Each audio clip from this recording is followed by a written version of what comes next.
most learned man amongst the people. He said, I am the most learned. Allah admonished Moses as he did not attribute absolute knowledge to him, Allah. So Allah inspired to him, at the junction of the two seas there is a slave amongst my slaves who is more learned than you. Moses said, O my Lord, how can I meet him? Allah said, take a fish in a large basket and proceed, and you will find him at the place where you will lose the fish. So Moses set out along with his servant boy, Yusha bin Nun, and carried a fish in a large basket till they reached a rock, where they laid their heads, that is, lay down, and slept. The fish came out of the basket, and it took its way into the sea as in a tunnel. So it was an amazing thing for both Moses and his servant boy. They proceeded for the rest of that night and the following day. When the day broke, Moses said to his servant boy, Bring us our early meal. No doubt we have suffered much fatigue in this journey. Moses did not get tired till he passed the place about which he was told. There the servant boy told Moses, Do you remember when we betook ourselves to the rock? I indeed forgot the fish.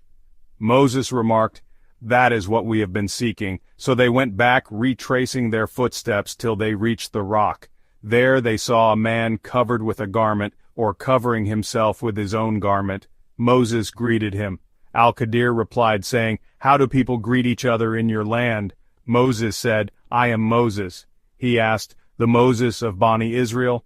Moses replied in the affirmative and added, May I follow you so that you teach me of that knowledge which you have been taught? Al-Qadir replied, Verily, you will not be able to remain patient with me, O Moses. I have some of the knowledge of Allah which He has taught me, and which you do not know, while you have some knowledge which Allah has taught you, which I do not know. Moses said, Allah willing, you will find me patient, and I will not disobey you in aught. So both of them set out walking along the seashore as they did not have a boat. In the meantime, a boat passed by them, and they requested the crew of the boat to take them on board. The crew recognized Al-Qadir, and took them on board without fare. Then a sparrow came and stood on the edge of the boat, and dipped its beak once or twice in the sea. Al-Qadir said, O Moses, my knowledge and your knowledge have not decreased Allah's knowledge except as much as this sparrow has decreased the water of the sea with its beak. Al-Qadir went to one of the planks of the boat and plucked it out. Moses said, These people gave us a free lift, but you have broken their boat and scuttled it so as to drown its people. Al-Qadir replied, Didn't I tell you that you will not be able to remain patient with me? Moses said, Call me not to account for what I forgot. The first excuse of Moses was that he had forgotten. Then they proceeded further and found a boy playing with other boys. Al-Qadir took hold of the boy's head from the top and plucked it out with his hands, that is, killed him. Moses said, Have you killed an innocent soul who has killed none? Al-Qadir replied, Did I not tell you that you cannot remain patient with me? Then they both proceeded till when they came to the people of a town, they asked them for food, but they refused to entertain them. Then they found there a wall on the point of collapsing. Al-Qadir repaired it with his own hands. Moses said, If you had wished, surely you could have taken wages for it. Al-Qadir replied, This is the parting between you and me. The Prophet added, May Allah be merciful to Moses. Would that he could have been more patient to learn more about his story with Al-Qadir. As narrated by Abu Musa, a man came to the Prophet and asked, O Allah's apostle, what kind of fighting is in Allah's cause? I ask this, for some of us fight because of being enraged and angry, and some for the sake of his pride and haughtiness. The Prophet raised his head, as the questioner was standing, and said, He who fights so that Allah's word, Islam, should be superior, then he fights in Allah's cause. As narrated by Abdullah bin Ammar, I saw the Prophet near the Jamra, and the people were asking him questions about religious problems.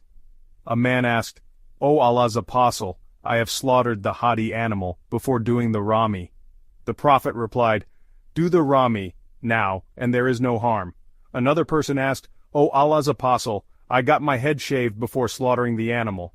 The Prophet replied, Do the slaughtering now, and there is no harm. So on that day, when the Prophet was asked about anything as regards the ceremonies of Hajj performed before or after its due time, his reply was, Do it now, and there is no harm. As narrated by Abdullah, while I was going with the Prophet through the ruins of Medina and he was reclining on a date palm leaf stalk, some Jews passed by. Some of them said to the others, "Ask him, the Prophet, about the Spirit." Some of them said that they should not ask him that question as he might give a reply which would displease them. But some of them insisted on asking, and so one of them stood up and asked, "O Abul Qasim, what is the Spirit?" The Prophet remained quiet. I thought he was being inspired divinely, so I stayed till that state of the Prophet, while being inspired, was over. The Prophet then said, "And they ask you, O Muhammad, concerning the Spirit, say, the Spirit, its knowledge is with my Lord, and of knowledge you, mankind, have been given only a little." 17.85. As narrated by Aswad ibn az-Zubair said to me, "Aisha used to tell you secretly a number of things. What did she tell you about the Kaaba?" I replied, "She told me that once the Prophet said, 'O Aisha, had not your people been still close to the pre-Islamic period of ignorance, infidelity, I would have dismantled the Kaaba, and would have made 2 doors in it, one for entrance and the other for exit.'" Later on, Ibn az-Zubair did the same. As narrated by Abu Tufail, the above-mentioned statement of Ali, narrated by Anas bin Malik. Once Mu'adh was along with Allah's apostle as a companion rider. Allah's apostle said, "O Mu'adh bin Jabal." Mu'adh replied, "Labaik and Sadaik, O Allah's apostle." Again the Prophet said, "O Mu'adh." Mu'adh said thrice, "Labaik and Sadaik, O Allah's apostle." Allah's apostle said, "There is none who testifies sincerely that none has the right to be worshipped, but Allah, and Muhammad is his apostle, except that Allah will save him from the hellfire." Mu'adh said, "O Allah's apostle, should I not inform the people about it so that they may have glad tidings?" He replied, "When the people hear about it, they will solely depend on it." Then Mu'adh narrated the above-mentioned hadith just before his death, being afraid of committing sin by not telling the knowledge.